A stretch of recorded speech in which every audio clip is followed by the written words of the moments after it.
Kenneth. America. Americans, penises, burgers.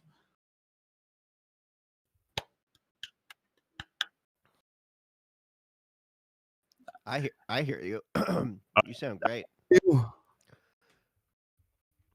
Properties. Don't worry, everybody. Don't worry. Scott's just unmuting and muting himself again, like usual. Well, you can tell by the way he used his walk. He's a wanted man. No time to talk. The thing is, I leave it turned off too long, and then it OBS happens. Can you hear me? Okay? Can somebody on the chat tell me if I sound okay? Audio check. Testing. He's good. Professionalism. I nail this every. Professional podcast.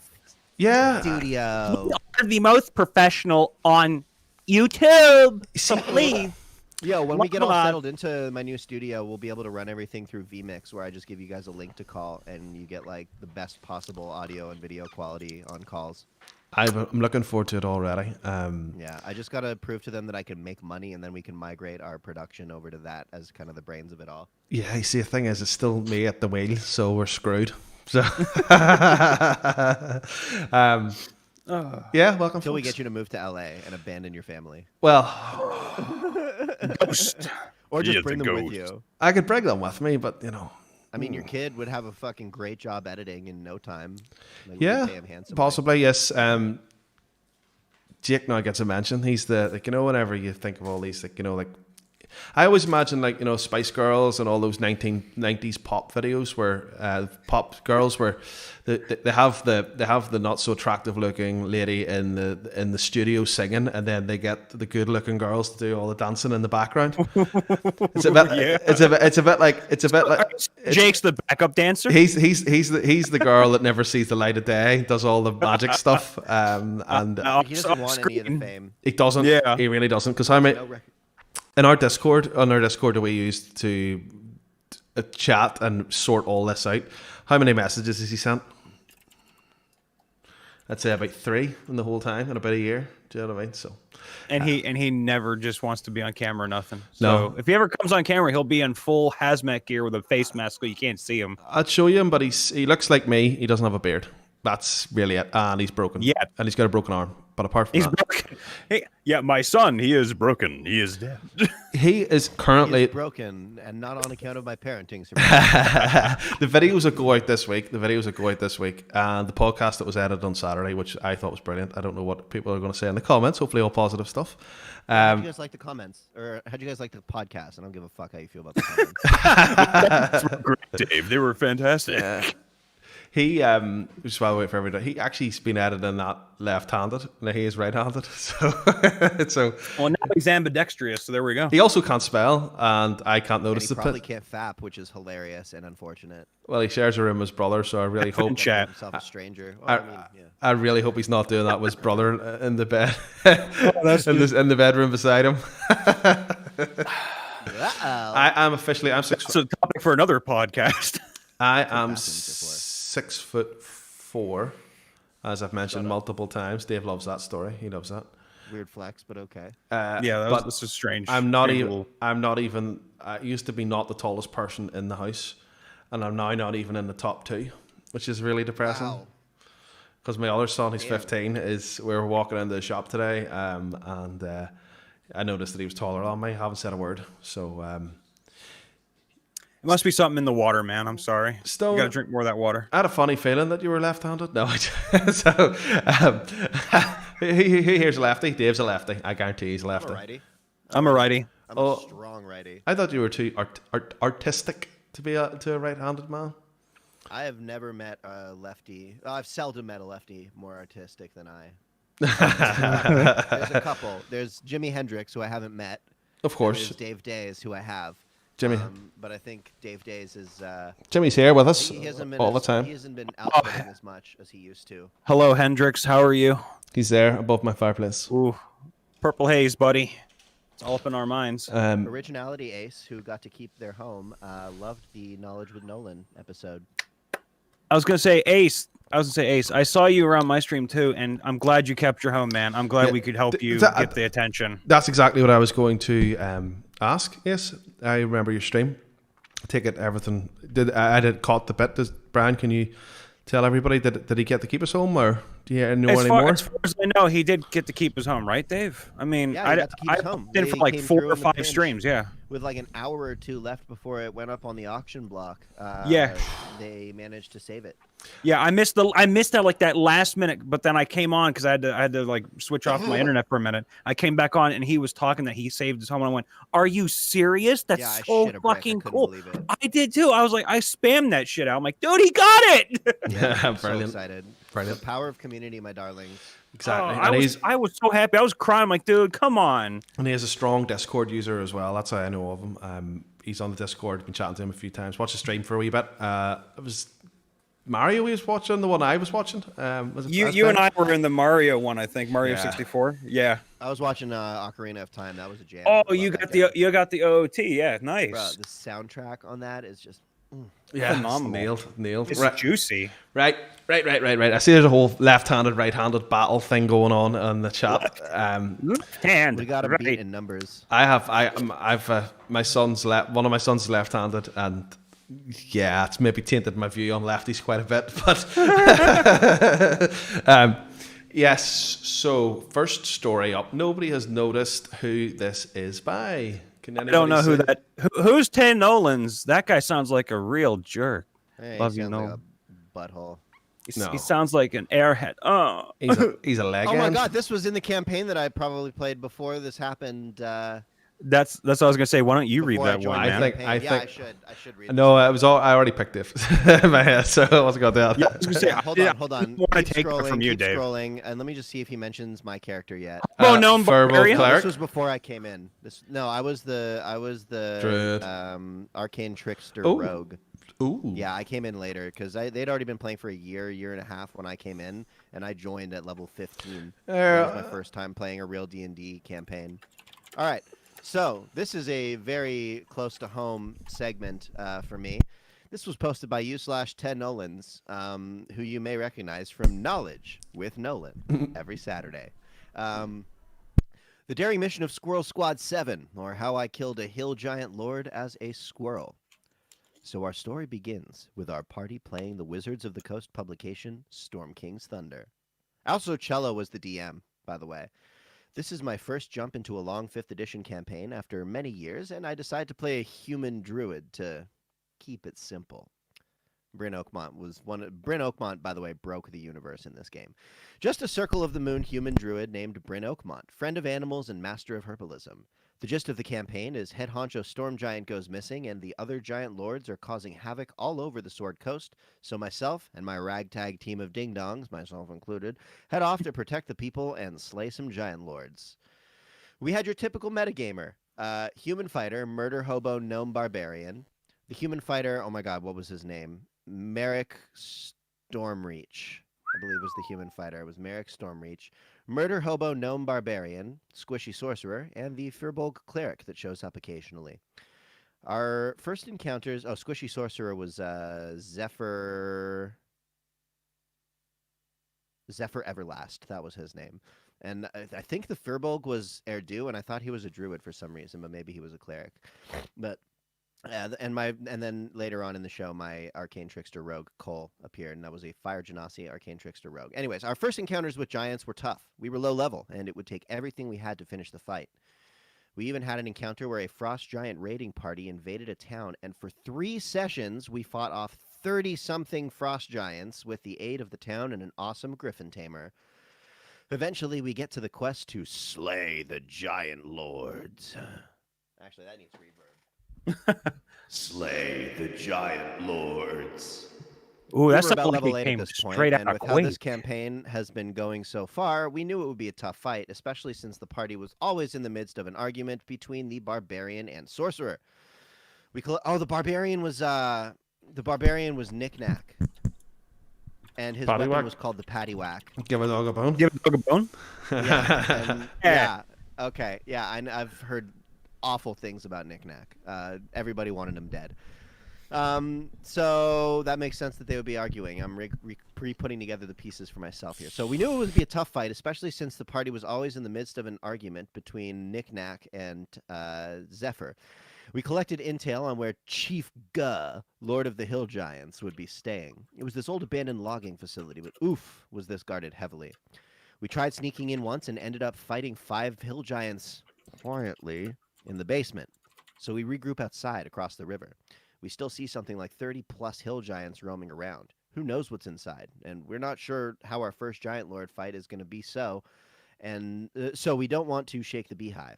This sparks an argument between the barbarian and sorcerer of we go, we kill from the barbarian, and soon my dog of war, but we have to do things my way from the sorcerer. I tap the Firbolg nature cleric's shoulder and ask him how his gardening is going. He had this cool tiny greenhouse magic item where he could grow stuff on the go. He winks and says, pretty good.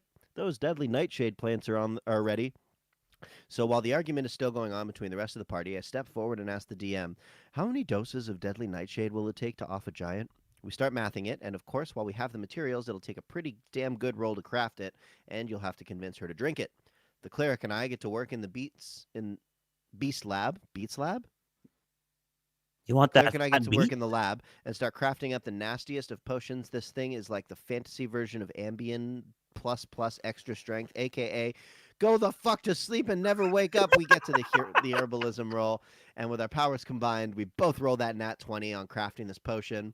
Now for the delivery system. The sorcerer was pretty skeptical of the situation, but at this point, the barbarian and fighter were up for it. I grabbed the potion and looked at the cleric, who had a decent strength modifier, and said these simple words: "Throw me." I wild shape into a flying squirrel and land on the shoulder of the cleric. He then prepares for the toss and launches me like a football across the river toward the opening in the main building. Cue discount Mission Impossible music, safe for YouTube. Somebody knew that Dave was going to read this. Hear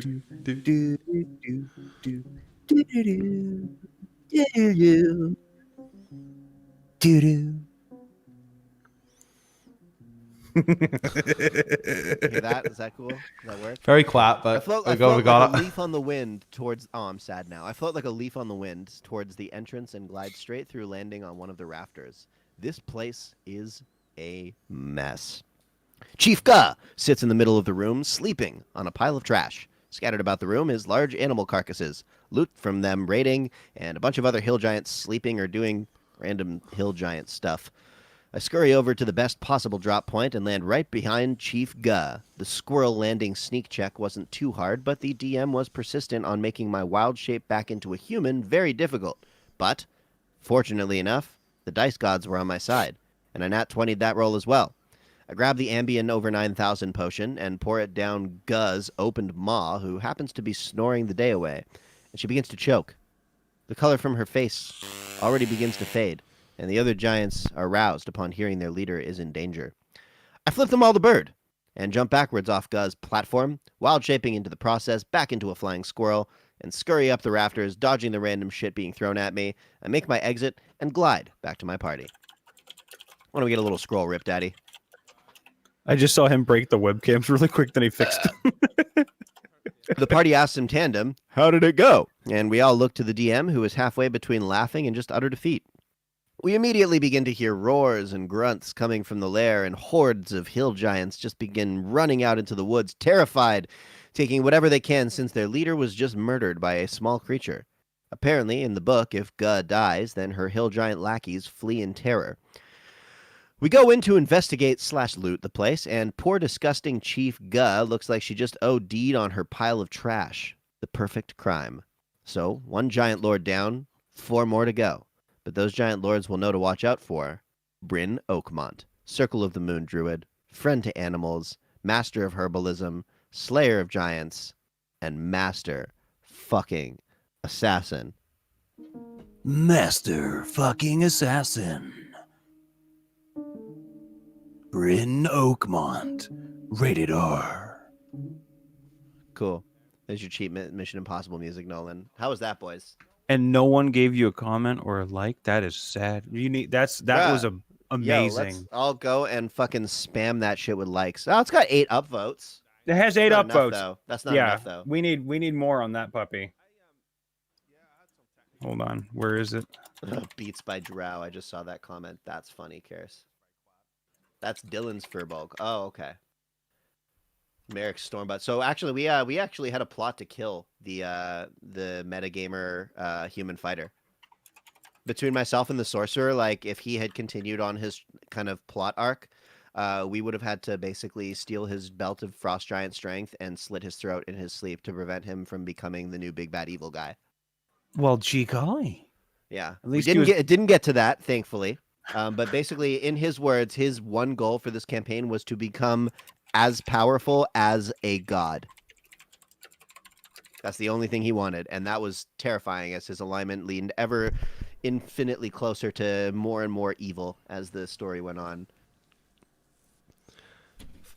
Thank you to Nolan's. I have a question for you, folks. Is Nolan's name spelt wrong? Because the amount of people in the comments... Nolan's name is spelled correctly. Everybody else is spelled wrong. Yeah. That's what I thought. Because somebody said to me, I seen someone in the chat, someone saying, "Is his name spelled incorrect?" I was like, no, that's what his mum spelled it like, so that's his name. It's like, how rude can you be? Your name is spelled wrong. I don't like it. Well, I was bored with it. I'm sorry. Does anybody... My name's Scott. Scott. T-T-T-T? 3 T's. Oh, I'm it's spelling it wrong. It's not 3 T's. I'm only joking for a second. I sort of said it wrong. It's too much red wine in me. But that's what I was getting at. Everybody's like, is it with 2 T's? Does anybody know anybody with Scott spelt with 1 T? I don't know if that's even a thing. I know of people with that name, but I don't know them personally. Am I your only Scott, Dave? In my life right now, yeah, you're the only Scott in my friend's circle. I feel blessed. You're about the 5th Dave. So yeah, everybody's called Dave. I want to call my dog Dave, but that was the problem. No, because I like Bork motherfucker. I like pets. Yeah. I would call if I had a male dog, I have a lady dog because I don't like dogs with bits. Anyway. Hey everybody, 69 viewers, nice, and I jinxed it. That's 65. I like having dogs with like proper names, like Dave and Brian. I don't make sure to spell with an I, not a Y. I know. Yeah. I know of a dog named Brian. Yes, I prefer my pets to have proper names, and then I've got a dog called Luna. But yeah, I hate that whenever you see like they're like shit people are out the front. They're going Tinkerbell, like Karen. Come here, little tutti frutti. Yeah, I know. Karen, come here. Do you know what I mean? I prefer like that there. I don't even know what I would call my dog when I rescue a dog. That's something I should start thinking about because I do want to rescue a dog soon. Eventually, when I have. I was going to say, literally call it Scott. Joy. Scott. No, I think the way that I've gotten used to rescuing dogs is whatever their name was at the shelter. That's the name they keep. Yeah, absolutely. No, you do that. Well, we did have a dog whenever we rescued the last family dog. Its name was Petra. Her name was Petra. But my mum and dad didn't like it, so they changed it to Pepsi because it was P, and that was what the name was the dog was responding to. So they did change it, but they kept it very similar, so the dog wasn't completely confused. Which is probably so it was Pepsi. Yeah, we just kept Petey's name Petey because he looks like a Petey. And he does look like Petey, and he literally looks like Petey from the Little Rascals. Itty bitty little Petey. Oh, it's all broken now. I broke it. The stream has ended. Cricket noise. Cricket. I broke it. Oops, you broke it. Should I distract them with music? Yeah, go for it. Am I back? Hey guys, we are very professional here at what we do. I have broke it. We've never made any mistakes. We've never read anything incorrect, nor have we dragged on or dragged too little. We are the epitome of what you would call Have I fixed it? professionals. Have I fixed it? You see what I mean? Cool. We used Bardic inspiration. Yeah. It's very warm here. That's all I'm gonna say. Don't worry, I have an AC on and 2 fans. I'm ready to go. It's very warm. I've got the window open. I'm drinking red wine. Humidity, my dude. Right. We don't get humidity here. Fuck pants. I'm not wearing pants. I'm wearing wildfires. shorts. Yo, the air quality here is awful right now because there's fires burning. Like I was gonna say, surrounding the how are city. you breathing, my dude? Are you okay? Poorly. Yeah. I'm okay. I feel you. Yeah. That's Oh pretty my rough. god. immediately read the title of this. Are you shitting me? This is me all over it. Are you serious? The Fae Chocolate Factory. I love Chocolate Factory. I'm ready for the It's gonna be. This could go a lot of different ways, guys. I'm excited. Brand's Chocolate Factory. All aboard. Hold on, I've got a song for you. Oh yes, this is by Sangui V. That's a very good one. One shot idea. The Fae Chocolate Factory. A one-shot inspired by Willy Wonka and the Chocolate Factor, and Adventure Time's Candy Kingdom, where dungeons are created by the intersections between the material world and other planes. A level 10 party is sent in to deal with a dungeon that was a candy factory, but intersected with the Fey Wild.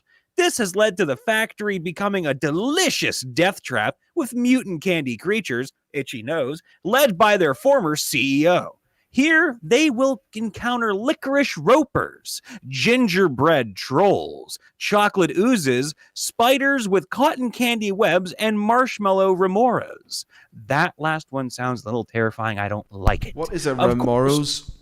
Remoras? Remoras? Remoras. We're going to call it the Remoras.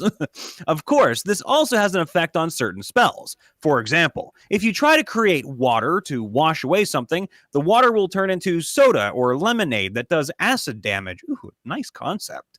If they eat the candy, they have to pass a DC 15 Constitution saving throw every hour, becoming more candy-like every time they fail. If they fail 6 times, they become completely candified. This can be cured with Dispel Curse.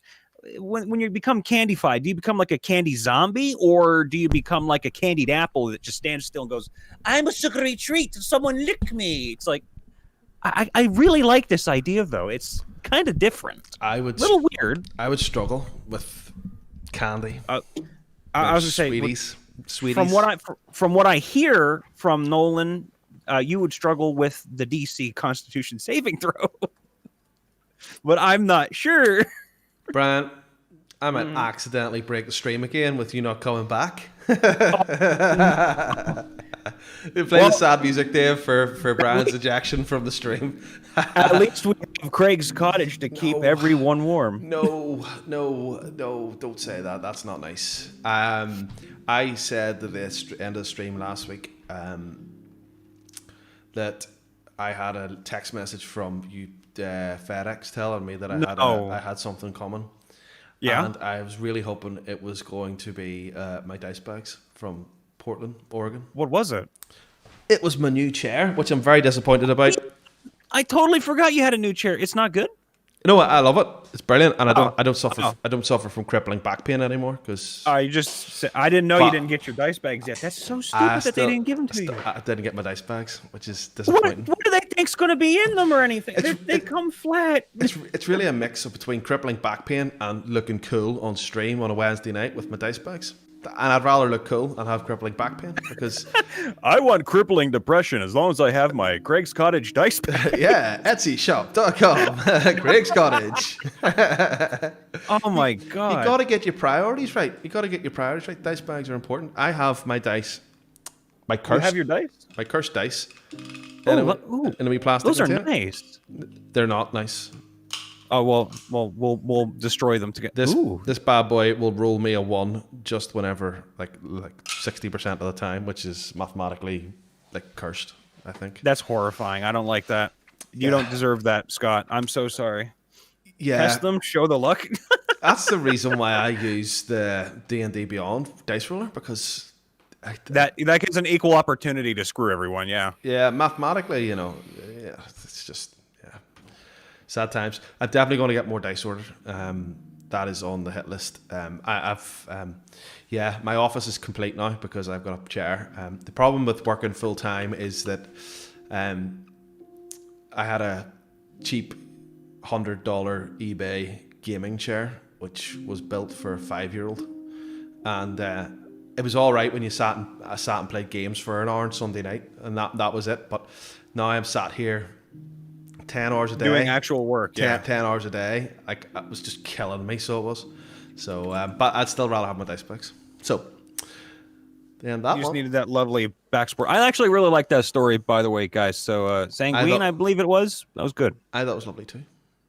I like chocolate. I like sweets. So, I like sweet. Dave, I'm going to. Do you want to do a skim on this one? It looks all right to me, though. Keep scrolling. Keep going. Yeah, seems kosher. Let's go. Yeah, it seems all right. Yeah. TLTR. What's that stuff? You like that TL too long to read? Well, I guess that's too long to read, but I mean, like, what? All right. Probably a typo though. Probably meant to say TLDR. Damn, Stone Burrito Man is really flexing on us with them emote skills. Look at that shit. Check the chat for a second. Oh, Stone, please. I'm impressed. What have we done? I love it whenever you've got little. Okay, I'm gonna do this Man. thing. Are you guys ready? Yes, go for it. Do we have background music going right now or no? Nope, go for it. Okay, cool. Most evil thing. Ooh, I need a more evil fucking scale for this. Dun, for sure. dun, dun. We're gonna go harmonic minor.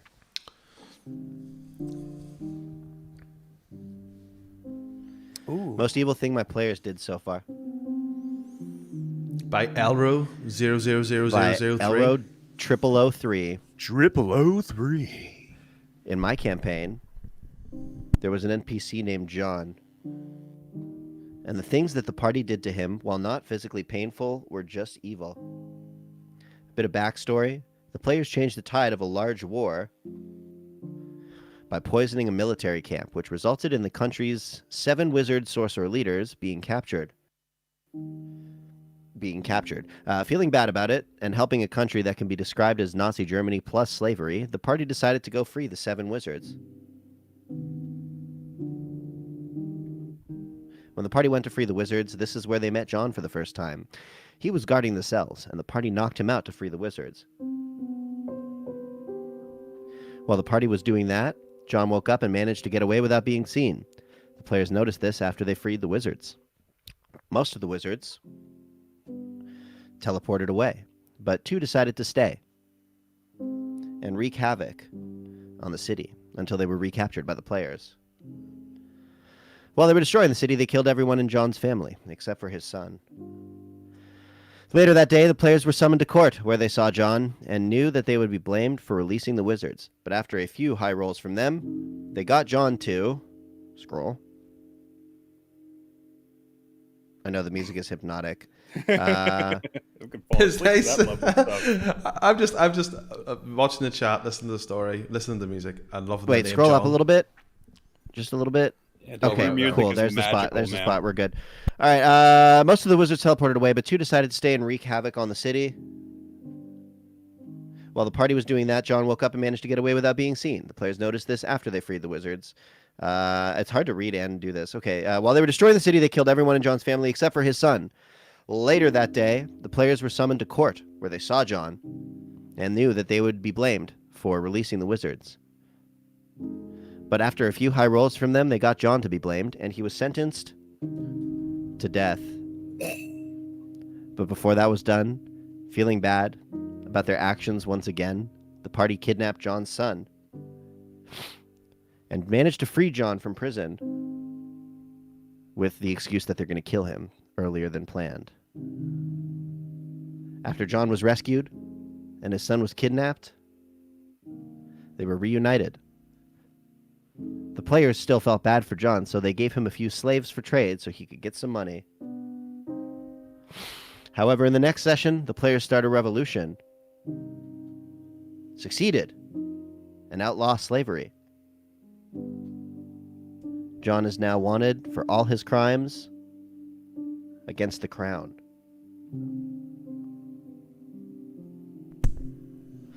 TLTR. Players cause the death of an NPC's family, get him to prison for it, rescue him, and make him a outlaw for the rest of his life with no place to stay.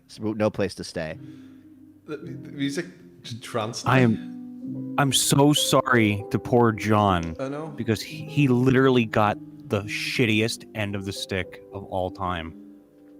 Like we've read some stories where we've had some like characters that just got shit on the entire time. We've had like I think the saddest one we've got on the whole channel is something about a dad with his dead daughters or something, and that was fucked up. But this one's on, I would say, my top 5. That's pretty bad. Especially because it's like they tried to help him at the very end. It's like, yeah, now you just made it worse. Yeah. No, it was a cracking story. Ooh, and the music, you're right, it is kind of It added to it. Yep. So that I know You and I almost fell asleep to that shit, dude. I'm sorry. We've documented evidence of that now. I had an old man nap today. I already mentioned this in the thing, and I'm not fully awake. But the show must go on. It's when I say old man nap, it's like a proper snooze in the armchair job, and I haven't been the same all day. But the thing about it is that I could literally just roll over and fall asleep right now. But I know once the stream's over and I watch the next episode of The Boys, because I'm enjoying that, I'll go upstairs and I'll be bright as a button. Like, are you on season 1 still? Still season 1. I haven't watched it all week because I'm still 3 or 4 episodes in. Just I've been busy all week. I've been flat to the mat. I haven't even been on Discord or nothing. And then we're streaming Wednesday, and then I've been chatting to other people and stuff. So yeah. Well, I took a look. I'm up to season 2, episode 4, the most recent one. I'm telling you right now, if you love this season, the next one's going to blow your mind. Yeah, really. The trailer for season 2 is what got me to watch it, because everybody's been telling me to watch it. But it's the season 2 is amazing. You're going to love it. Yeah. Oh,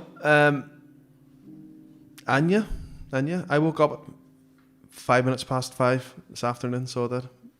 My time. But yeah, that's what I did, and then had a rude awakening when I had to go and make my dinner for everybody. I had to make dinner for 6 people, so that's including myself. So what did Rip Daddy cook?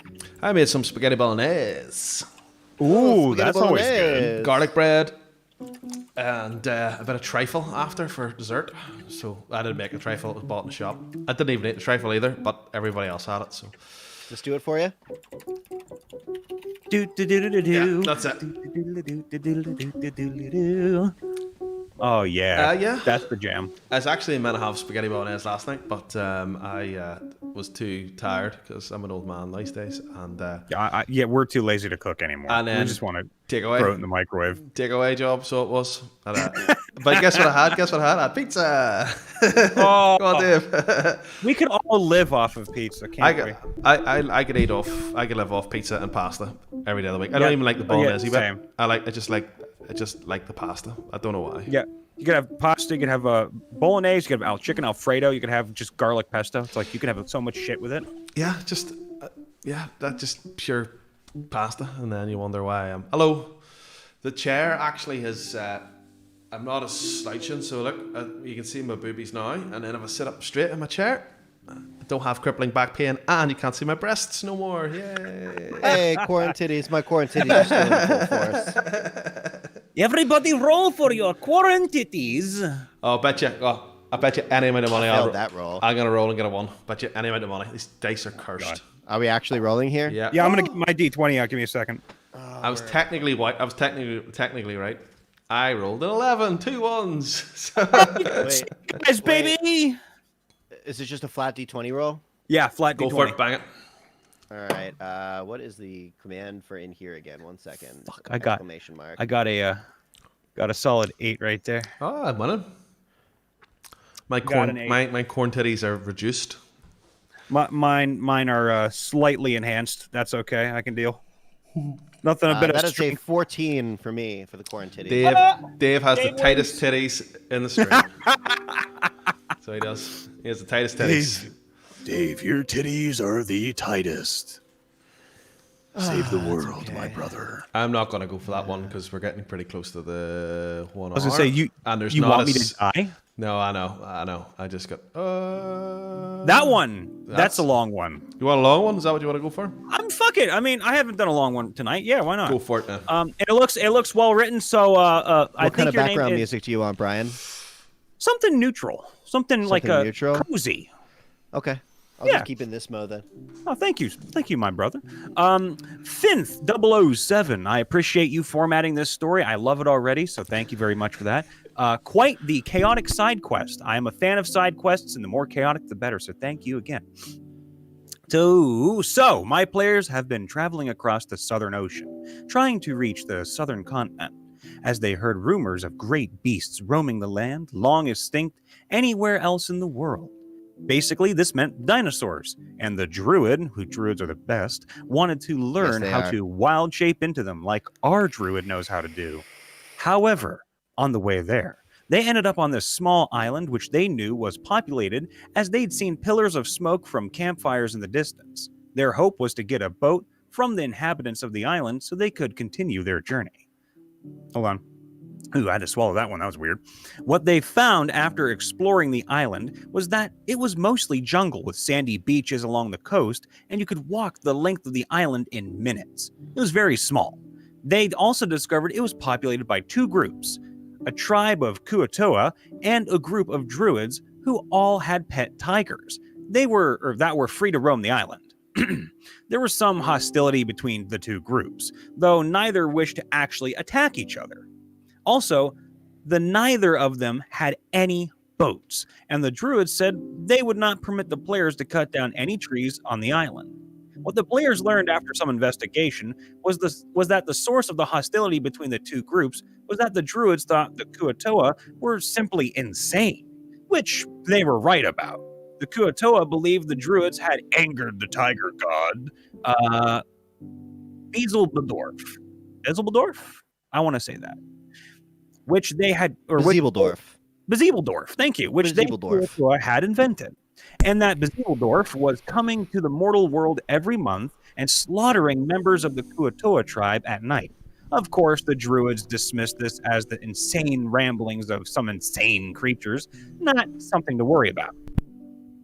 So at this point, the players had been hanging out with one of the druids, Shiva, as well as the high priest of Beelzebub. I can't say that word. Oh my god. Who was the only Kuatoa that spoke common in the whole tribe. The players decided to stay the night over at the Kuatoa camp because they learned that tonight should be the night of the, oh my god, that word, Beelzebub. There we go. Beelzebub. I will remember this word. I see that you don't get to see this, but I edit these out 1,000 times. Beelzebub comes down and kills their people. The Kuatoa also had a ritual to perform, which was supposed to be an attempt to appease Beelzebub, so that he might not kill them in his anger for something the druids had done. The players decided to look at the shrine of Beelzebub, which was supposed to represent what the tiger god looked like. I described the shrine as something along the lines of a tiger, but somewhat humanoid in demeanor. It looked like it walked on its hind legs, and its muscles certainly resembled that of a human, more so than a normal tiger. It was at this point that the Kuatoa ritual started. I described as the Kuatoa gathered in a circle around the shrine, lit only under the light of the full moon, all lying down around it, except for the high priest, who walked up to the shrine and lit a flame beneath it, which burned brightly, giving the shrine the appearance of glowing as smoke rose all around it. The high priest promptly fell to his knees and began screaming as if in great pain. The high priest suddenly stopped, got up, and walked around the circle on all fours. He tapped each Kuatoa with his staff as he got to them, and once they were tapped, each Kuatoa would start screaming in much the same way the high priest had. Once they were done, the Kuatoa all began walking around on all fours, mimicking the body language of a cat of some sort, basically acting like tigers. They simply continued wandering around, and eventually they all got into the forest. It was at this point, of course, that the players began suspecting one of the druids was a were-tiger and had been killing Kuatoa every full moon. The sorcerer and the paladin ended up running over to the druids to try to catch the were-tiger. The druid is following some of the Kuatoa through the forest for some reason. I don't remember why. Wizard and Bard stay behind to try and get more information out of the high priest, as well as keep watch over him in case the were-tiger shows up. So, as the half-elf sorcerer and dragonborn paladin get to the druids and go over to Shiva's tent in order to get his help, but they find the tent empty, and only his furniture, his only furniture is what looks like a pelt rack, which is also empty. No animal hides are on it. They looked around the camp but couldn't find Shiva, anywhere. When they realize that Shiva must be the were-tiger, then they try to convince the other druids that that there is a were-tiger on the loose. Cut to the human druid player, one of two characters in the party who doesn't have dark vision, wandering the jungle in the middle of the night with a were-tiger on the hunt. Eventually, the were-tiger, Shiva, runs into the party druid and they get into a fight. The druid is at a big disadvantage because he can't see in the night, as well as Shiva is using hit and run tactics to take full advantage of this. As can be expected, Shiva eventually bites the druid. Con save, rolls a 2 or something. Well, now the druid is a were-tiger. He also needs to hold out a couple more rounds, as he turned into a saber-toothed tiger to try and fight Shiva. We then realized the tiger roar can be heard about, or as loud as 100 decibels. So I ruled that he can roar in pain to try and call for help, and that everyone on the island will hear it. Once the saber-toothed tiger form gets broken, the druid realizes he can cast Flame Blade to shed some light, which will make it easier to fight Shiva. Druid ends up holding out just long enough for the sorcerer and paladin to make it to him with backup from the other druids. The druid doesn't tell anyone he's gotten bit, as it happened while he was a saber-toothed tiger. So the bite mark is no longer visible, I decided. Anyway, Shiva runs away and gets chased by the paladin and sorcerer, who end up in a small scuffle. They're losing against Shiva, but the paladin casts Calm Emotions to make him stop attacking. Shiva then runs back into the jungle. The party regroups and tracks him down. They end up capturing Shiva because they had reason to believe he had some semblance of control over his transformation. And the druid admits he was bitten to the rest of the party, so they're hoping to make Shiva teach the druid how to control the lycanthropy. The Kuatoa, in gratitude, gives the party some potions of water breathing and tell them there's a city of Tritons nearby under the ocean who will probably have seafaring vessels of some sort. The side quest still isn't over, and this second portion of it deserves a story of its own, so I'm just going to leave it here. I have to agree with that. I actually like that. Yeah, that's something. It's unique. It's kind of spooky in a way. I do like a little bit of my spooks and scares.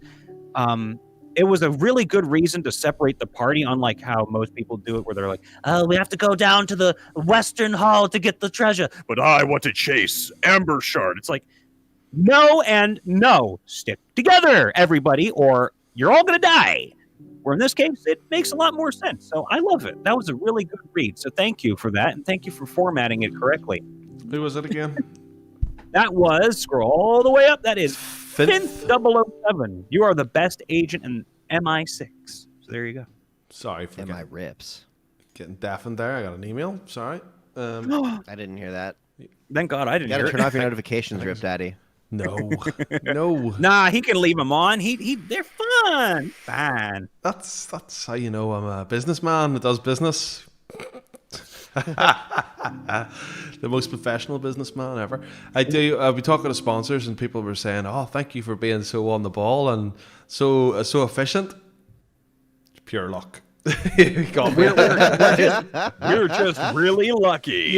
It's luck, because if you get me at my desk, I'm brilliant. If you don't get me at my desk, I'm not so great. So yeah, a few of the guys in Discord can vouch for that. So, but I'm at my desk now because I'm not crippled. I just realised as well that there is school uniforms. Oh, is that what those are? Oh, okay. I didn't know what that was. I'm like, yeah, we have. What's this about school uniforms? There's school uniforms in the United Kingdom. Oh yeah. Yeah. All the UK, everyone there has to wear a uniform, mandatory. Yeah, see, I've watched Doctor Who. I know the deal. you don't get you don't get bullied in school for wearing like NAF stuff. Which you can't go there looking like you have no money because everyone you get has bullied the same on the outfit. content of your character. Exactly. Yeah. Which is probably worse. I got bullied a lot. Did you get bullied in school, Dave? Did you? Oh yeah, I got bullied until basically you got I went to college. Oh yeah. I can't believe I got so fucking sure of myself, dude. No, yeah, true. I It builds character. Yeah, I was what you would consider to be a late bloomer. As far as don't worry, I'm still fucking blossoming, my babies. We haven't even peaked yet. What about you? We're all hitting our primes now. We're good. Brian, were you ever bullied in school, man?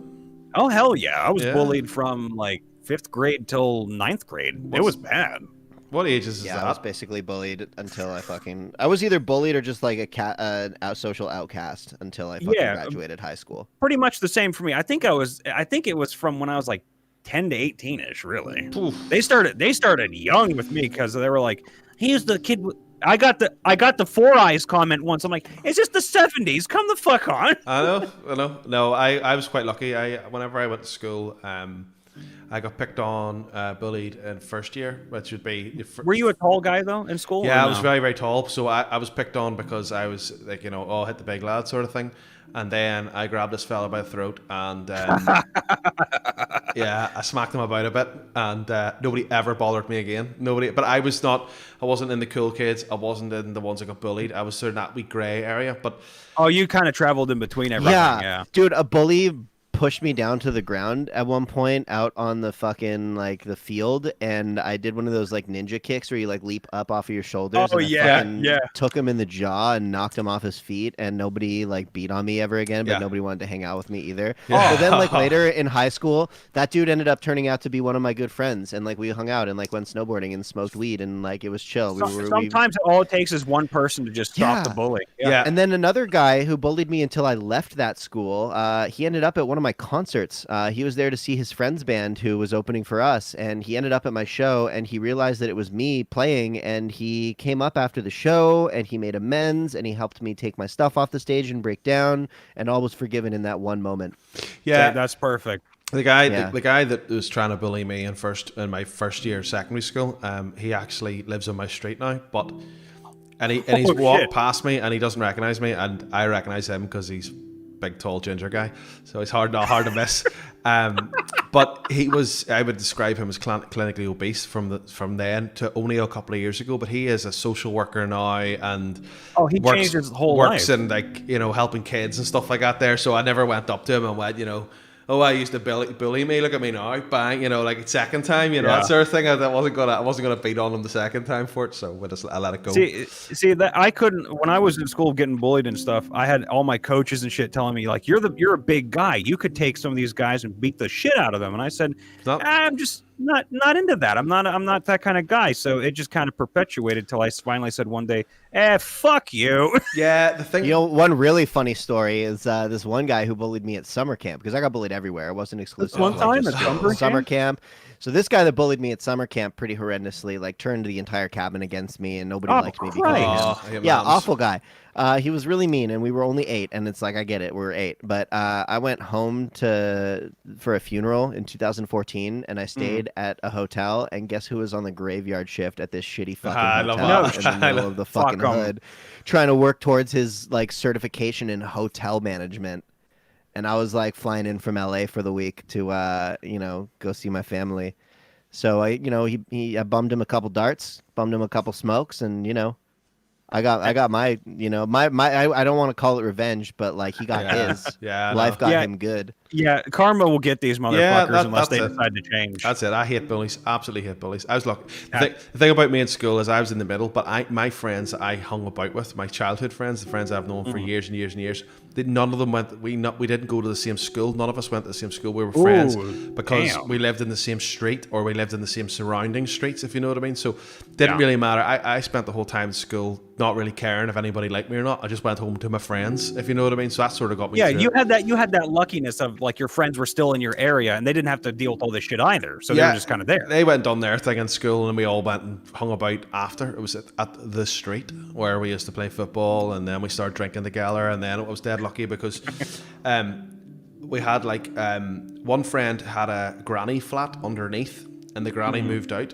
And we had like a full house with a kitchen and a toilet and everything. So you could just go around even on a winter's night and just sit and hang in his house. And it didn't matter how much noise you made. His mum and dad never really said anything. And then I had another friend who lived across the road from me. And his mum, when we were 16, just said to him one time, I'm going to go over and see your dad over in England. Will you be okay for a week? And he said, yes, that's no bother. Away you go, mum, have fun. And she never came back. Oh, damn. Ever. She never. What the fuck? But she did come back the odd time. Like, the funny thing is he was Muslim, and he was gay, and he never told his parents, and we used to have all these mad parties and drinking all in the house, and I got this phone call.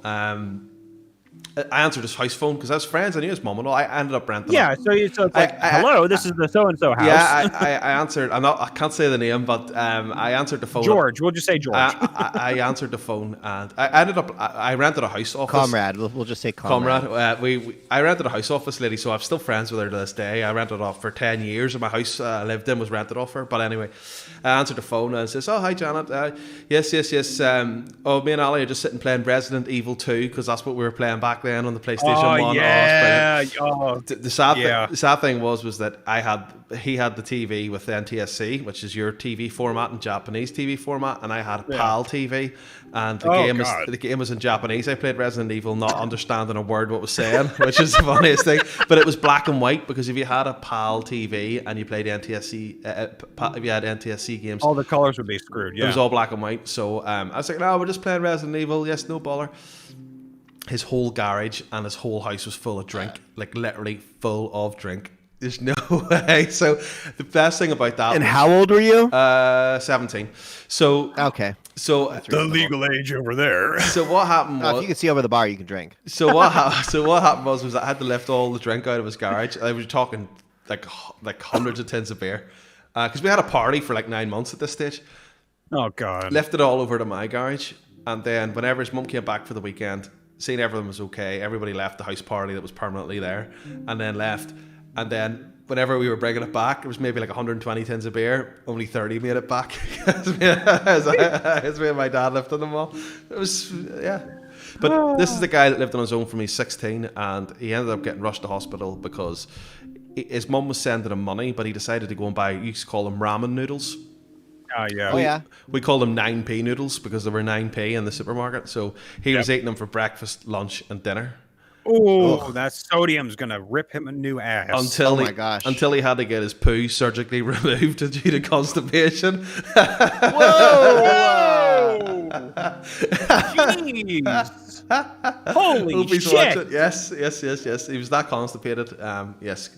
That he basically ate them for breakfast, lunch, and dinner. One pack. That was all. I mean, that's like the college student's dream right there. But that's make a college sure student's nightmare. Have fiber, have water, please. God damn. It was funny. That's crazy. But the sad thing about all that whole story was that he was gay and never bothered me. Doesn't bother me this day, but it bothered his parents. Hey, you are who you are, man. You can't help it. And it bothered his parents, and he lived there for years and years and years after, and he made out of spite. I know some, if you're gay or any other way, it's sad whenever you know that your parents, like his parents, disowned his brother because he brought a girl back to the house. And you knew that was they were strictly religious then. And sounds like some classic Irish Catholic. Yeah, well, it was, but so it's like his parents would have said to him that we do arranged marriages. You can't be bringing girls back to the house. Oh, that's ridiculous. But they wouldn't give him an arranged marriage because he lived here because it's not socially correct. So it was in a real sticky place, and they didn't talk to him for years over it. And then he obviously, out of badness one night when he fell out with him, told him he was gay. Now he's been married, not married, civil partnership. He's maybe married now because you can get married here, but now finally after years and years and years. But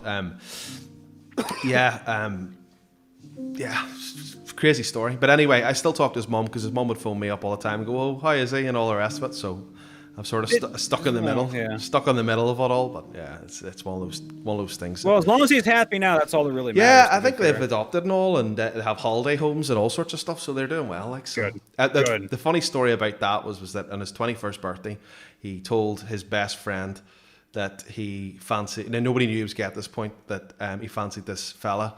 And on the same night, the other guy it was a joint birthday party, and the other person's birthday.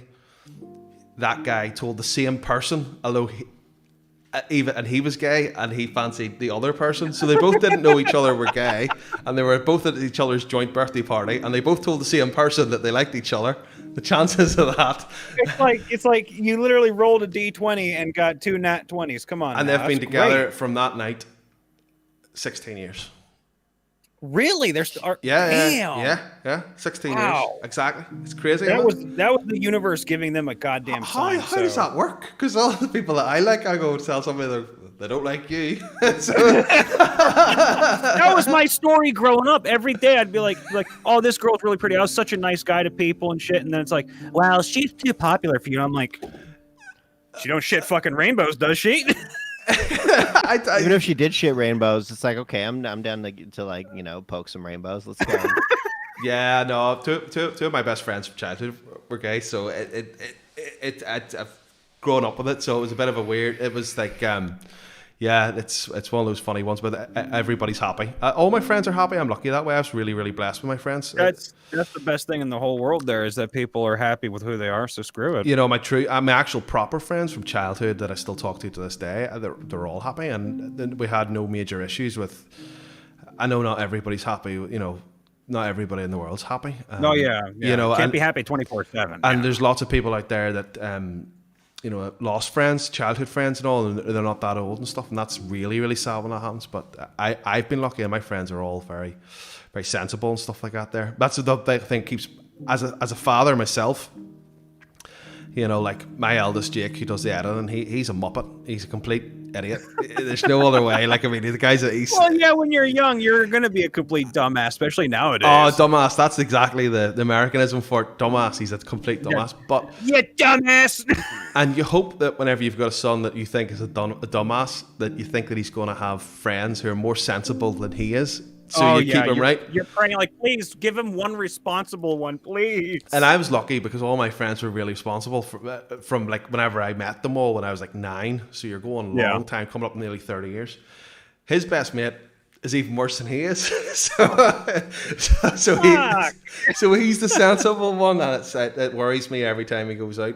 It's like when you have two dipshits, you're like, which one's the worst one? And they have to rely on each other. It's like, how do you we're lost, Dad, my phone's not charged. My phone's not charged. Oh no. Like, whenever I leave my house, I say to my 7-year-old, will you look after your brothers? Because he's the more sensible one. He's the more... Leave it to the tiny one. It's like, okay, Dad, I'll watch over everybody. Now, you're grounded. It's like, I don't know who you are, but okay, Dad. It's like, Jake, just go ahead. I tell you now, he's the one that's least trouble. The other three are more likely to burn the house down. He's fine. He's fine, you know. Yeah. The wonders of being a dad. I can't wait. Well, I don't plan on having kids, so y'all have fun. Tell me how it goes. I'll just like, hey, Uncle Dave has a story to tell you, and I'll just be like, Dave, tell my kids a story. Oh gosh, you don't want those. You don't want those kinds of stories, bro. You don't want to hear the story that we were discussing in the warm up. Dave's busting to tell people. That one broke me.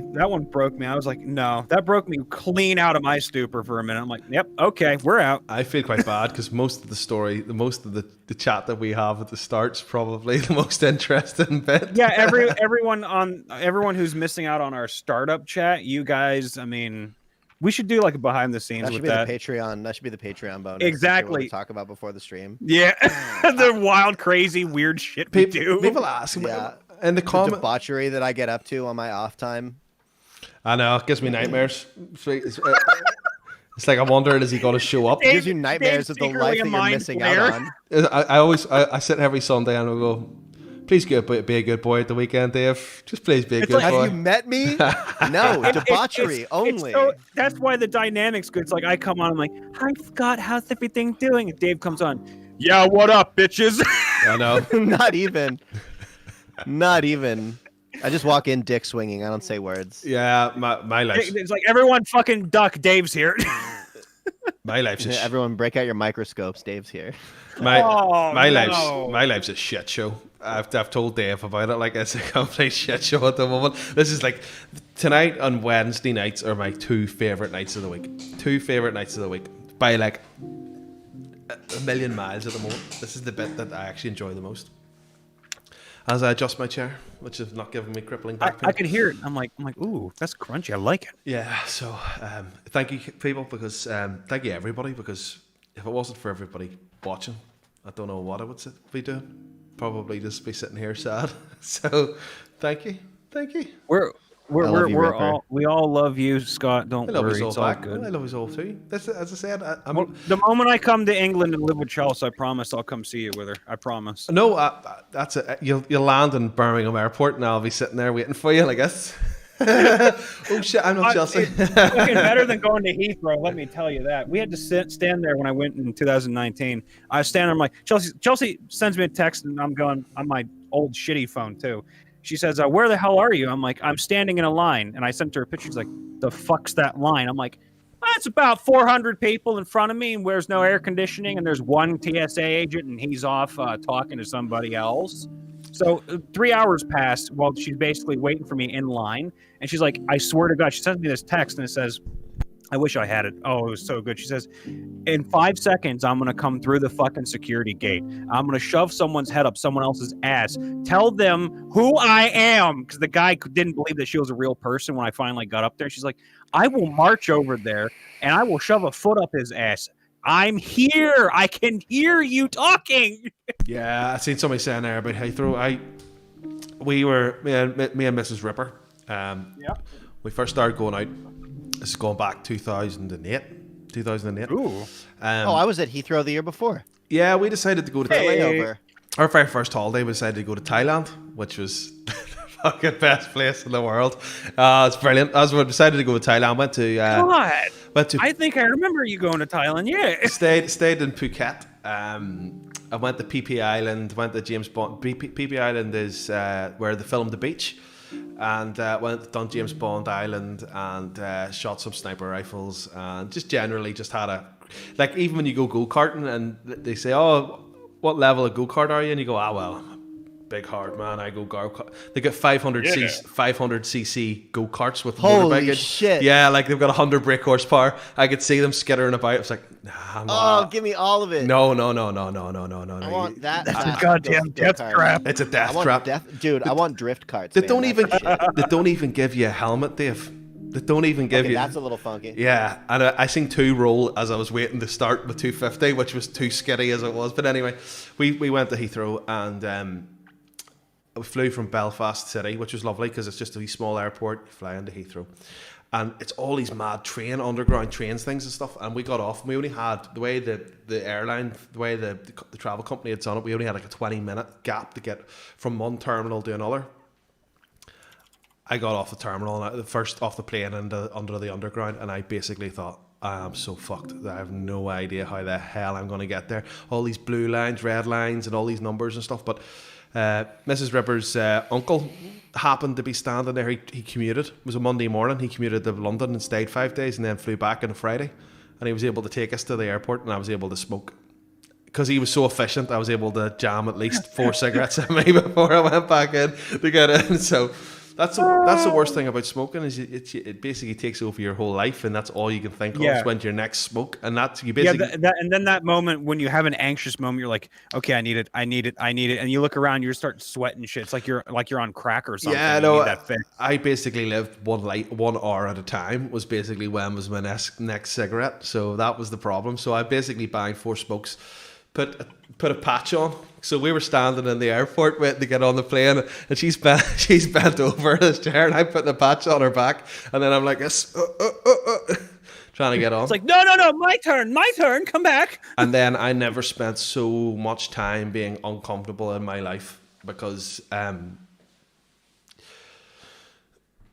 the chairs, the backs were like this much shorter than what they needed to be to fit my legs in, and I had to sit in that for 12 hours. And the worst thing about that story, people are leaving, I'm going to go soon. The worst thing about that story was that it was, they had like the in-flight entertainment. Yeah. And it was one of those big Boeings with like 3 rows, like imagine I took one to England, yeah. Like a Die Hard style, I always think of those big planes. That's the only time I've ever been in a big plane was whenever whenever you see Die Hard and he does they're in the plane and they're circling around. You're talking you're talking about Die Hard 2, yeah. Yeah, the big planes, and all the TVs flick on just to take off. All the TVs flick on, and people are starting to pick what movie they wanted and stuff. And I watched one with John Travolta. I watched one with John Travolta in it about being in a train line in France or something. I can't remember the name of what it was. Anyway. Yeah, I know. It was that like a bombing one. From Paris with Love or some shit. Yeah. But the funny thing before that happened was that everybody's screen, there's like 400 seats in the plane, 300 seats in the plane. Everybody's screen came on, bar mine. And the first hostess lady walked past. And I says, excuse me, my screen's not working. Is there any chance you could have a wee look at it? She goes, yeah, no bother. And she goes up to the overhead bit and she sees her sitting there. She's poking away. She comes back and goes, what's your chair number? I says, that number there. She goes back over and she pokes. She goes, dink, hits the button. Everyone went off for 2 hours. Ladies and gentlemen, the 6'4" man is the reason why you have no onboard entertainment. If you want to cause any trouble, please have him accidentally trip on your shoe and have an accidental accident where there's a shoe imprint on his throat. Yeah. After 2 hours, they worked out it was me. They worked out it was me. But the funny thing was, there was this fella, and he was flying to New Zealand. And okay. He sat beside me, and he sat with his MacBook at the time, and he sat with his MacBook, and he watched this old movie. It was like a 50s movie. Like, you know, one of those old black and whites and stuff, yeah. And it was like a man and a woman talking, and he sat there and he didn't lift his head up for the whole 12 hours. I watched that for 2 hours, so I was all right, but everybody else was raging. I mean, absolutely. Your head, you're like, what's up, man? Couldn't hear what was being said or nothing. He had his headphones on or whatever. I got speaking to him towards the end of the flight, and he says, "Oh yeah, I got to get off," and then straight away go on to another flight.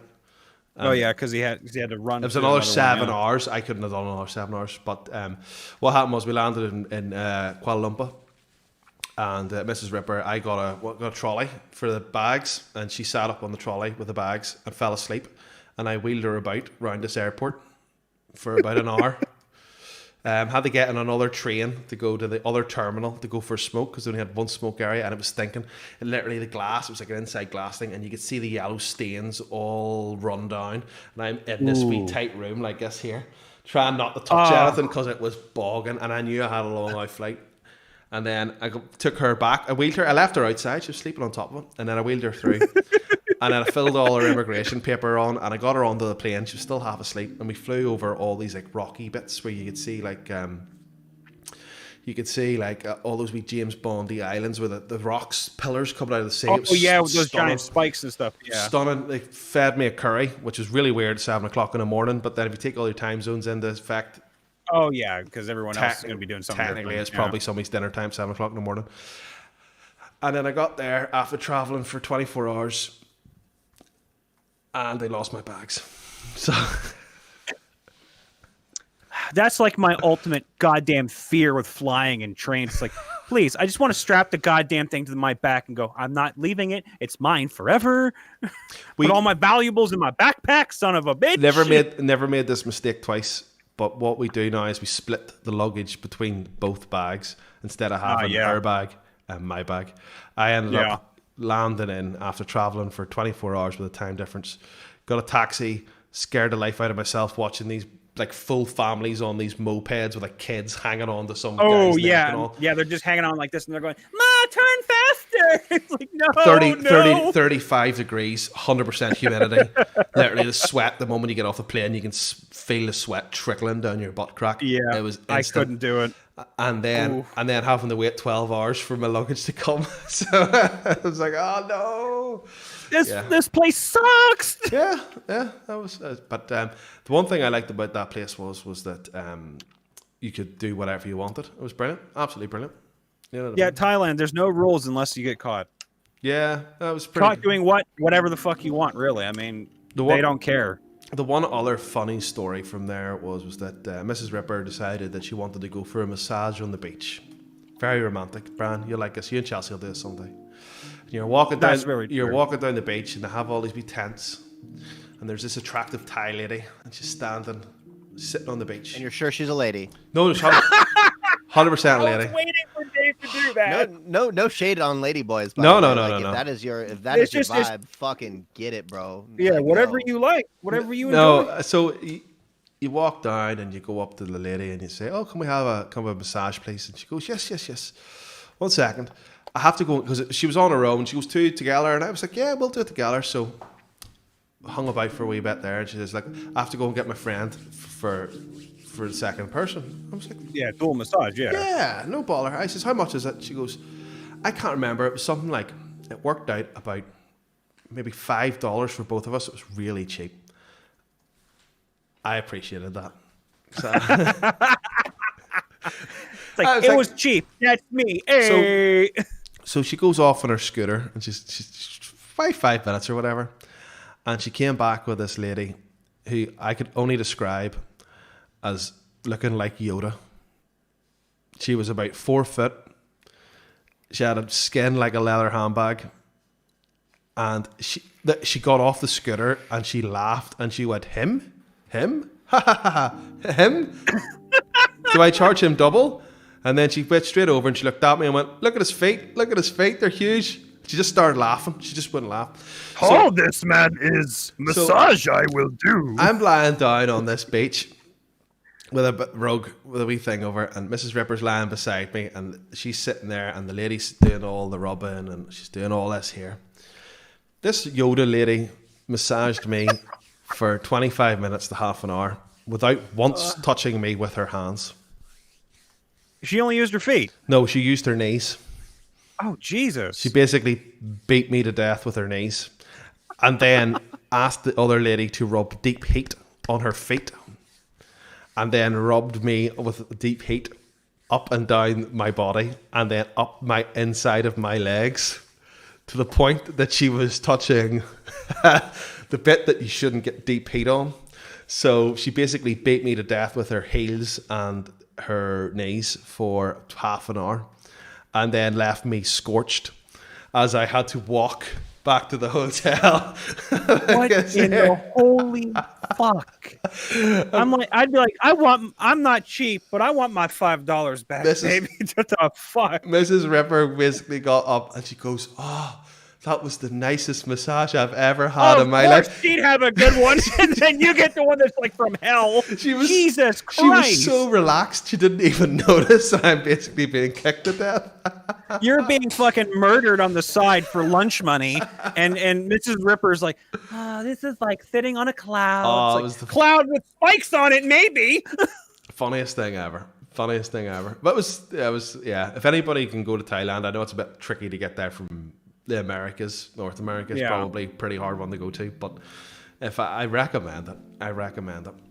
Just stay safe wherever you go, really. So well, that's it. I don't know how they're getting on with the old COVID business, but yeah, I know their military situations and COVID's kind of fucked with everything, but like it'll probably go back to normal eventually. Every time you go there, there's a military coup. There was a military coup whenever I was there, and there was always a military coup every other weekend. It's like military coup time. Yeah, I know. It's a wonderful place. I didn't go to Bangkok though. I'd love to have gone there, but yeah, just don't go looking if you're over the height of about 6 foot. Don't be looking for clothes, because I done the whole thing. Everybody's like, "Oh, the clothes are dead cheap. Don't bring your clothes with you. Go over there and buy them." No, bring all your clothes, because they're tiny. Yeah, I went over with no clothes really. The one lost one bag. Maybe got a couple of t-shirts. Nah, that's why you buy like 100 t-shirts for $1, and then you start stripping them apart and make your own like robe. It's like, yeah, I am the robed man. I was a bit short with the clothes, and I took my clothes to the washing machine, the washing laundry lady, and I put them in my backpack, and I put them in, and I sent it in the backpack. It says, "Can you wash that, please?" And the clothes all came back pressed, and the backpack was washed as well. Like, I didn't ask for that, but I mean, hell yeah, it smells good, it's clean, yeah. Yeah, the backpack was done. Mine as well. There you go. I was brilliant. 10 out of 10. Brilliant holiday. Unfortunately, I haven't been on holiday 3 years now, so as soon as this whole mess is over, I'm going to go, and then maybe next year I might go and see Dave in LA. You never know. I'm waiting for I think he's the too next busy thing playing to listen. He's not listening. When COVID's ready to go, Chelsea said she's going to come here next because it's only fair, and then I'm going to go over to England after that. So we'll trade off until I get the money to move there. So that's the plan. That's it, guys. Super chat. Get Bran over to England. Super chat. Fly me away away. so we can fucking debauch. When you get your studio and all that shit, we could all do live reads in LA. There you go. Live. Yeah, well, I mean, I've already basically got the studio. I have to start bringing in business. So the sooner y'all can get to LA, the sooner we can bring in business. I will make that my on my way. stop. On my way. We all planned over on here, going boys. back to Cali, but not when it was on fire. Yeah, no. I'm gonna start swimming, so I'll see you in about 3 months. So Marathon man over here is trying to do a triathlon across the goddamn ocean to help. yeah, I don't think anybody's made that journey. I don't think anybody's made that journey. Some people have tried. God be with them. I'd love to do a stream with everybody in the same room. I think that would be. Hey, we're in an era of great technology. We can do it one day. Can't hurt. It'll happen. I think I might do someday in the future. Yeah. Depends how many I'm years down. the channel's going for, I suppose. At this point, I don't think it's going to die anytime soon, so we're all going to be fine. Well, that's the hope. The world will be good. I don't know if Dave and I will. I have a funny feeling that having us two in the same room would turn into a bit of a shit show, to be honest. See, that's why you need you guys, and then the always responsible guy. I think I need Brian in the middle. What do you think, Dave? Do you think I'm like the fucking responsible uncle. I can do everything like that. I'm good. I am not a responsible person. Nah. I'll be like, guys, no, come back. No, we have to go. I have to work out and get in shape so I could chase everyone. You can be the meat in that sandwich, Brian, any day. Ooh. I'm the kosher beef. Right. I think it's time to call it. What do you think, Dave? Dave's already. He's you working? Dave's in a chill mode. I I'm love just chilling in chat, dude. I'm just chilling in You chat. chatting in chat, are you? Oh. He's literally controlling the chat right now, and I love it. I've been reading it while you're talking. I'm like, Dave's like on a fucking roll in there. Oh yeah. You're not listening to me, Brian? Is that what you're saying? I listen to you, sunshine. I always do. Right. I'm gonna ask a question. Who wants the channel? Who wants to stream the end, or do you want to have it run for another 15 minutes? Go on. First person to respond. I just saw shit shows are great for content. That's true. Shit shows That's are my always good for response. content. That's my response. After J. Ross. Oh, J. Ross. Dear sweet JJ. Oh, excuse me, I'm dead. Oh God, I heard Sam wanted. It was like, hey Dave, I'm looking for an audio tech job after I graduate. I can like steer you in the right direction. I can't guarantee you a job, especially right now. But if you have questions, feel free to just like get at me on Discord somehow through one of the servers, and I'll be happy to give you what I've got as far as knowledge is concerned. Dave loves sharing. Yeah, Stone the Burrito Man is trying to tell me about his religion like it's the only one that exists, and that's starting to throw me off a little bit. So I'm just going to come out loud and say, like, yes, God made us as an image, an expression of him to experience the infinite. And therefore, we are all that same exact spark of divinity, and the church is basically designed to keep that spark dormant so that motherfuckers be easily controlled and easily manipulated. Oh, and, shit. Yeah. So I'm sorry that the programming has sunk so deep, but if you start to deprogram it and read the teachings of ascended masters like Jesus, the actual teachings and not just, what people have written they supposedly said, that's where it gets interesting. And that's where we realize, like, holy shit, we are all gods. And that's what I've been trying to get at with this whole cosmic pastry thing this whole time. Just kind of slowly, subtly trying to impart the knowledge that all beings have the infinite consciousness of a divine being, just as God and Jesus do. You're on the point where I would say, like, the universe all came from one point, essentially. Whatever that beginning point is, that beginning point is consciousness, dude. The universe is a conscious breed, and the moment that the universe expanded was when the universe said, "You know what? I wonder if," and then. Exactly, and then all of this is just the universe's exactly. We are all parts of the same greater thing, and our only purpose is to experience, to attain godhood. And Dave, seriously, for years I have said the meaning of life was the universe created life specifically to experience itself. So when we died, we returned to the stardust and the cosmos as natural form. Yeah, so, and the crazy thing is we are all expressions. We are all expressions of the same consciousness. The same exact being. We all exist. Yeah. Whether it's God created us in his image or whatever, you know what I mean? We're all just nodes of the same fucking interconnected hive mind. And the sooner we remember that, because we have forgotten, and that's by design, to, enslave conscious beings. But once we remember that we are all nodes of that divine conscious being, all of a sudden, like, that is fucking dangerous for the church, because then they can't molest little boys anymore.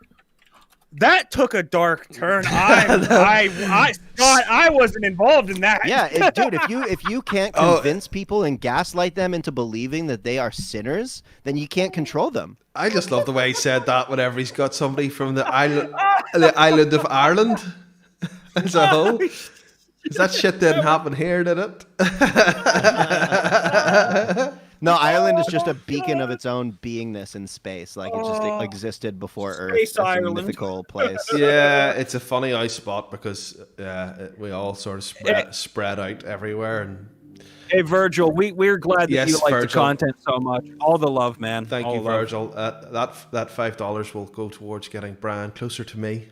Not Chelsea. Yeah. Me. It's mine. Yeah. It's mine. God's gonna take it over. No, I feel like the odd man out because everybody's here from America. America. I was talking to someone. I'm from Earth. I'm fine. Exactly. We're all the same. It's strange. I've grown up in a country where basically religion is everything. And they're basically the same side. I mean, if you take a look at both Protestant and Catholic stuff, it's exactly the same thing. It's just same shit, different wording. The interpretation is just slightly different, and people lose their minds over it. Like, my parents raised me where I went to a Catholic school, although I am Protestant, so I can see both sides of the coin when it comes to religion and that sort of stuff. I know that it's basically the same, so it doesn't do.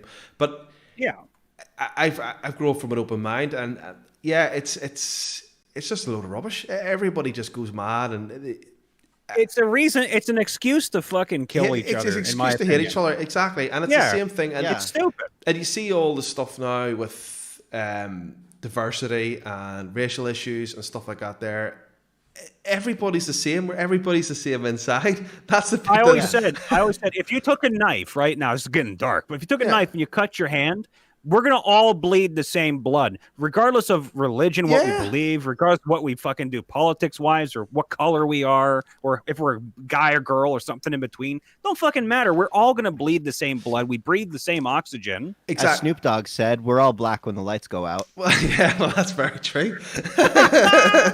No, but it's different cultures, different people, different parts of the world have different levels of education. Indoctrination, as I would call indoctrination, it. Definitely. Education and indoctrination are very, very different. Yeah. You know, it's like we in the Discord we have a person from Ukraine, and sometimes he would be, I would say, probably too racist for American people, but that's his. That's where he came from. That's his. He's had that drilled into him for years. You can't blame people for that, because everybody's different and everybody should be treated everybody's different. Everybody should be treated the same way. Although everybody gets shit. That's how it goes. Yeah, I was gonna say it's exactly. Like with how everyone talks nowadays and what's going on with America. My father, he says you have to think of it from their perspective. People are angry, people are pissed because everyone grows up in a different environment. Exactly. And your environment, you may have a lot of wealth in this area, but not in this area. Another environment may be complete shit, and everyone's taught to hate everybody because of everything. Yeah. So like you go to Syria, you're gonna fucking be hated if you're white. You go anywhere in Detroit, same thing. But at the same time, you go to Alabama, it's reversed. And it's stupid because we're all human. We shouldn't hate each other. There's no reason to. Hate the individual for what they do if you want. You know what I mean? Like, judge the actions someone takes. Oh, no, if someone's an asshole, you don't have to like them at all. But don't judge them on anything that they do, like their skin tone or what they wear, because it's their culture. It's who they are. They were raised certain ways. Leave them be. I can count with one hand how many people in this world I absolutely hate. I hate them. But that's nothing to do with race, sex, exactly. creed. Absolutely. Exactly. I dislike that person because I dislike that person. And that's it. That's it. Sorry for that rant, everybody, but it's TLDR. We all love the world essentially. We just don't like bullies and assholes. So that's it. No, that's quite right. Be you. Just don't be an asshole. It's the same thing with the Discord as well. You know, people. that cracks me up with the Discord, that people would, they would say things like, they see that comment about, the Discord's sexist. Most of the mods, I think most of the mods now are female. So how can they be disrespectful towards women? I can tell you now, I don't think anybody would ever say that I was being disrespectful towards women, or any of the mods have been disrespectful towards women. It's not who I am. It's as simple as that. People would say that they get bullied because they're making fun of autistic people. I think most of the people on the server probably are autistic anyway. Oh, dude, fucking Leaf changed everybody's name to autistic just the other day, and I think he expected to just prank a bunch of people and make them go brr. But what ended up happening is 100 people had a really wholesome discussion about their experiences with autism spectrum disorders in their lives, in their loved ones, and even as far as themselves are concerned. A lot of people ascertained that hey, I might actually be undiagnosed Asperger's and been misdiagnosed as ADHD. And so it ended up being this really wholesome thing where we all gained a much deeper level of understanding for people on the spectrum. And so when I see things like that, people saying, "Oh, this place is hateful for autism," nothing could be further from the truth. No. We embrace it. We are all on a mission to just get better and do better and be better. And we do so by shit posting. And if that ain't your vibe, that doesn't make us bad. I think the big point people need to understand is something what George Carlin said about context. You can have someone who uses a word, but if you give that word power, then that's the problem. You're giving something power. If someone doesn't I understand both sides of it, because I grew up being called an autist all my life. I was tested, had no autism, but I was called it. People tried to shove words at me and label me. So some people, I understand, they're more sensitive to it for that reason. But the problem is, we as a society need to change things and say, look, no matter what word it is, no matter the word, as long as it's in context, used without power, the word itself can't do anything to you. It shouldn't even matter. It should be another word in the dictionary.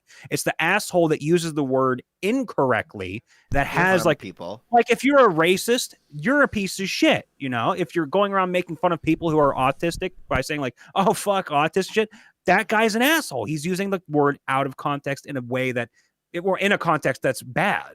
But if you're making a joke among friends, I don't think that's a bad thing ever, because as long as you're not offending anyone, being a piece of shit, there's no problem. Banter's banter. Yeah, the biggest issue in today's kind of cancel culture is that people are latching on to content over context. They're not taking a look at the surrounding circumstances. They just see bad word. They go, they go bananas because it's a bad word.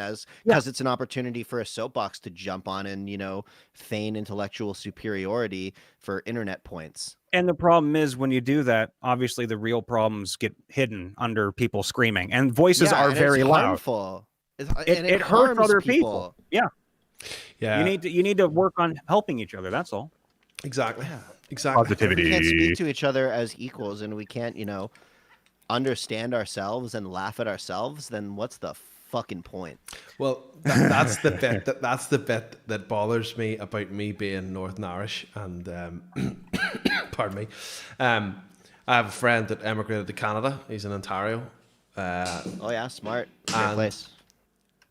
He said whenever he moved there, basically where I come from, you take the piss out of everything. It doesn't matter. Yeah, the people in Canada, they don't take savages. it. They don't take it very well. Whenever he would say certain things. Do you know what I mean? And that was always worried me about. Obviously, most of you guys being from North America as a whole, that you'd be worried about me. I'm not autistic. I'm your normal, straight, white collar dude. You're just an average dude, really. I'm just an average dude, but I am severely dyslexic, as I'm sure you have all worked out by now. Which is why he doesn't read stories. He hired us. We are his eyes. I am severely dyslexic. We are his eyes and his voice box. I know that I'm not perfect, and everybody. Shut up, Rip Daddy. You are perfect. Yeah, God damn it. Focus. Brian, you're perfect. I'm perfect. Samuel Earl, you're perfect. Myelda, you're perfect. We are all Everybody perfect. is different. And don't let no fucking preacher tell you that you're a sinner piece of shit. Because you're not. You're perfect. Everybody, just keep getting better. I like embracing people's differences. That's it. Everybody's different. I don't think I've met anybody. I've been talking to a few people recently, and I don't think I've met anybody who's into tabletop games that isn't a bit different. Oh yeah. Oh yeah. Everybody's confirm. Everybody's a bit. Everybody's going to find something about everybody else that they're going to think. Well, it takes a certain degree of imagination to be into tabletop games, and I think people with imagination tend to stand out as, or people who, everybody has imagination, but people who embrace imagination and accept it tend to be of a different sort than your standard. Oh, gotta wake up, gotta put on my business suit, gotta commute and listen to the news, and gotta go to work and then go home. Yeah. People with more access, I want to say, or like acceptance of their imaginative nature, tend to lean into border games like D&D and RPGs and shit. Sorry, my hands are busy. Yeah, I know, and that's the thing. Whenever I was younger, I got myself into a bit of bother with the ladies. Did you now? And made a few kids, made a few mistakes did you now? along the way. Don't call your kids mistakes. No. I'm saying no. That's not what I'm talking about. I'm not saying my kids are mistakes. Fuck Say that we're mistakes. Got him. It's on the record now. No, you twat. Don't do that. No, Jake, play it back. Jake, quick. Every play other, back. but whenever you instant replay. Whenever you get yourself, whenever you're that young, and you sit there and your life is that you basically get up every day, you have to go to work, you have to feed people, you have to be responsible all the time. And that's the bit that I feel most lucky about, is the fact that I get to actually do something that I wanted to do whenever I was in my teenage years that I never had time around to do. And I'm now managing to get it nearly at 40, and I'm 37 now. Do you know what I mean? So that's the bit that I get to live, not relive my childhood, because I'm still a responsible guy. I still have shit to pay and things to do. And yeah, exactly. But I'm not having to go on and put my suit on and go out every day and drive about in my nice car and pretend that I'm sitting now.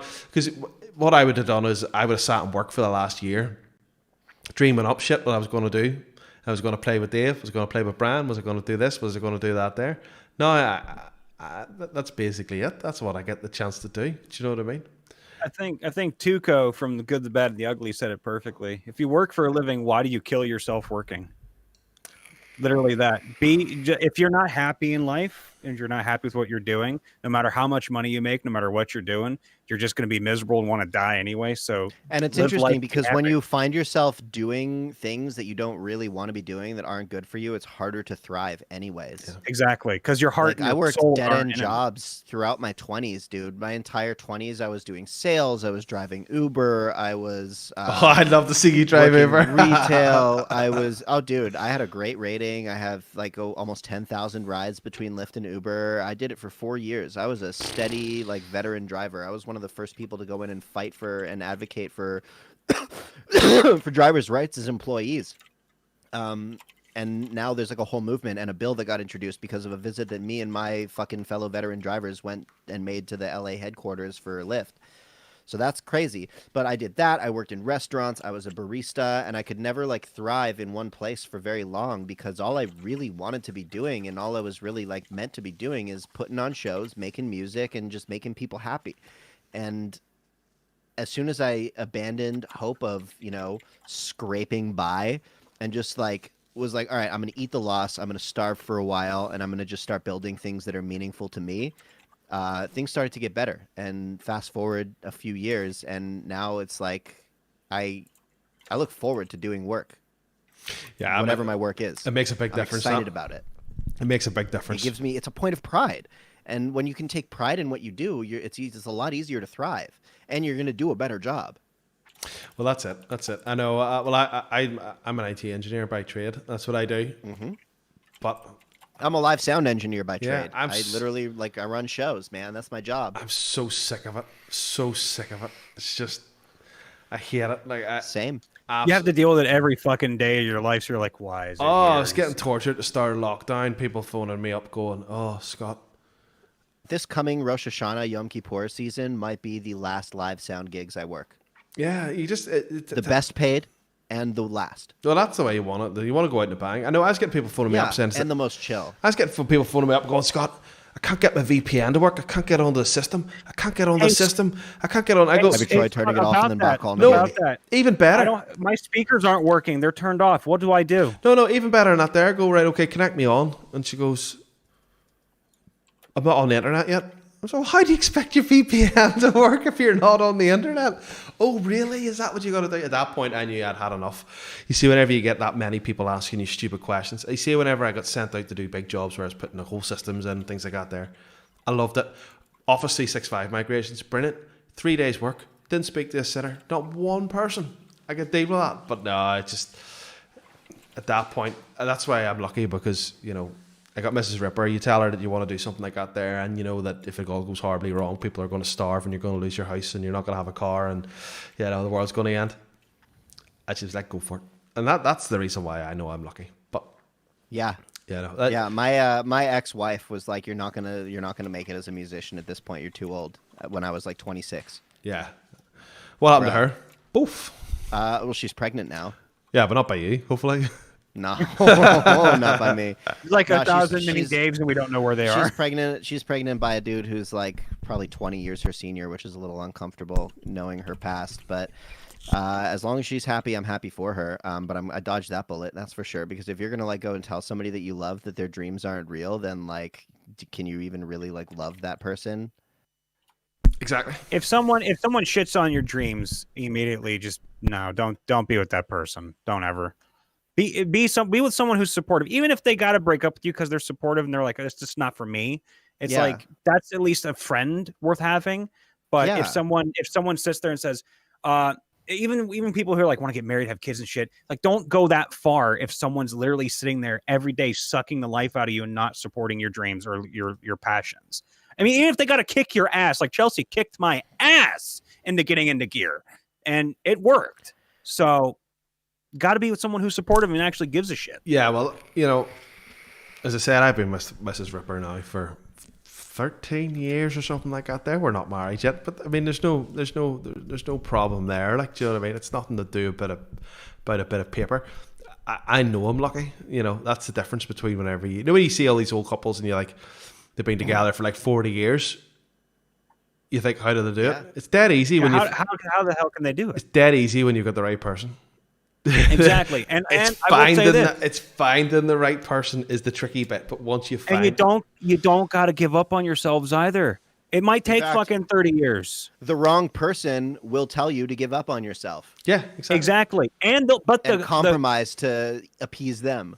But the good thing about being with the wrong person, unfortunately, the only real silver lining is to learn what the fuck you don't want in a person, and it teaches you. So look at the bright side of it. It gives you frame of reference for what you could have if you asked for what you needed. Exactly.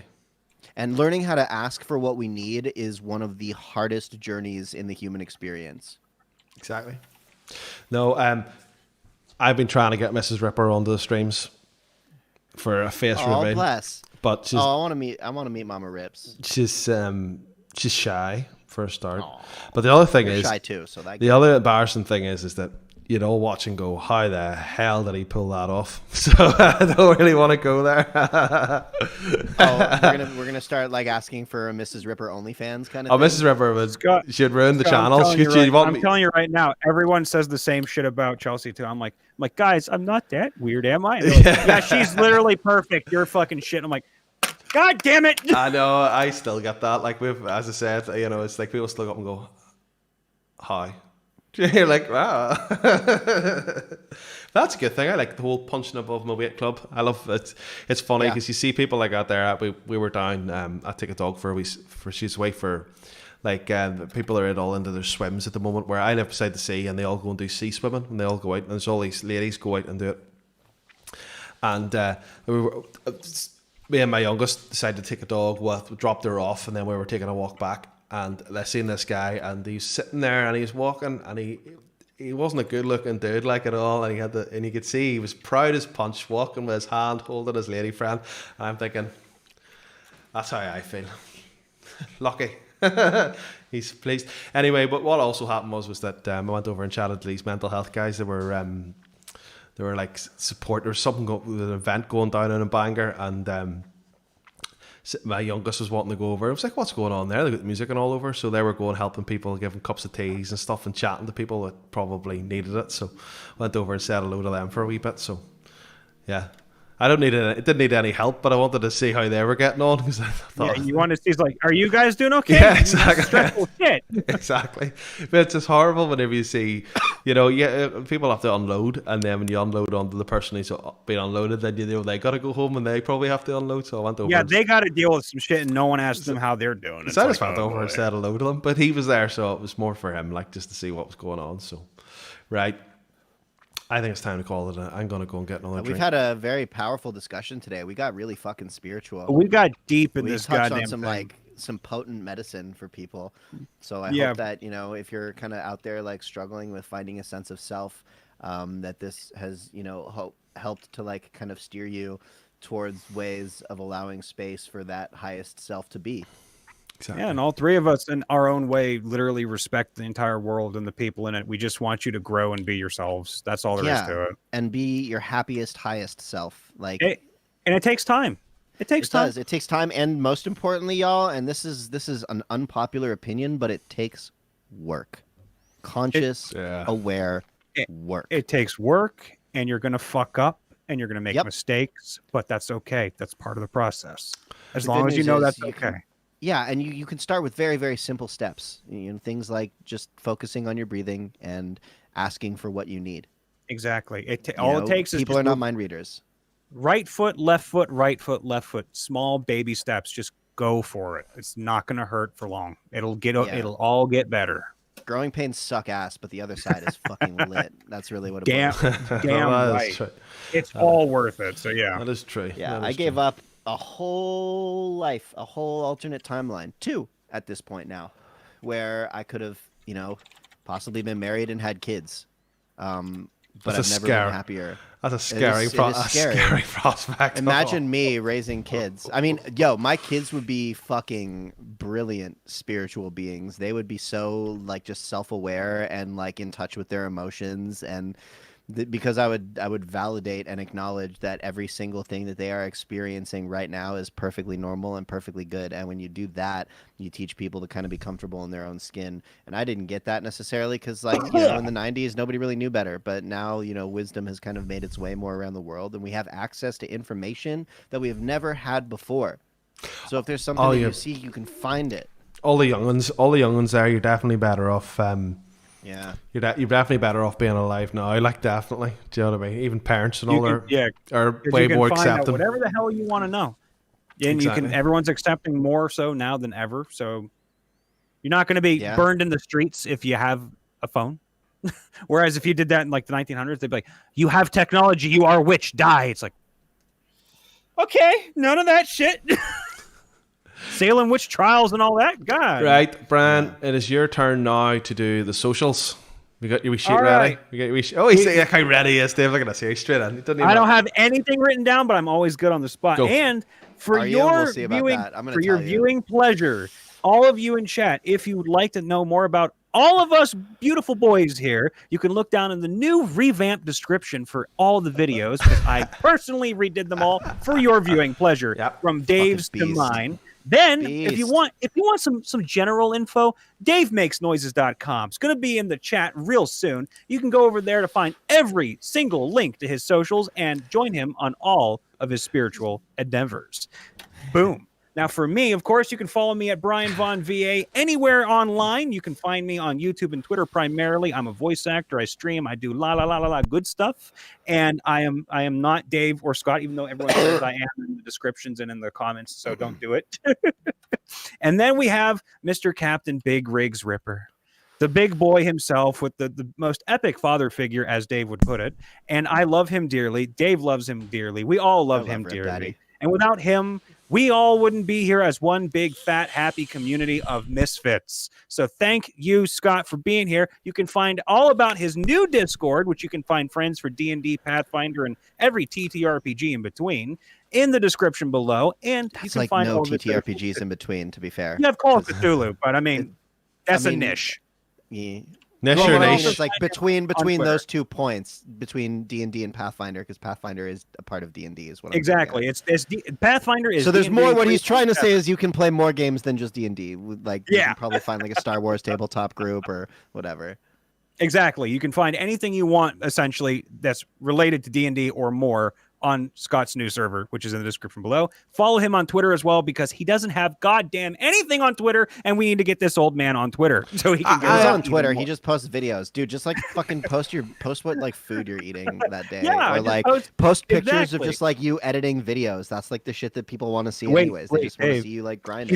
He's got something even better. He has a cat and a dog. Oh, post the post critters. at- Just post critters. Yes, the Ripper crits.